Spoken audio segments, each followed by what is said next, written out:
السلام عليكم ورحمة الله وبركاته. اليوم 18/3/2026 عيد انطلاق الثورة السورية المباركة. أهالي درعا عبعيدوا تمثيل يوم 18/3/2011 اللي قام الأمن بإطلاق النار وقتل واستشهاد عدة مدنيين، بس ولكن اليوم قابلوهم بالورد الأمن العام.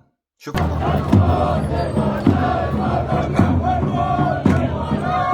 يا الله يا الله 2011 18 هذا 2011 عم يتكرر هسه. هذا المشهد نفسه صار قبل 15 سنة بهاي النقطة هون، بهذا المكان هون، لما نزلوا من الجامع العمري اتجاه درع المحطة، وكان الأمن هناك مثل ما الأمن واقف هون. سقط هون أول شهيدين بالثورة السورية، كانت نقطة اللا عودة بالثورة السورية. هون لما سال دم وكتب التاريخ.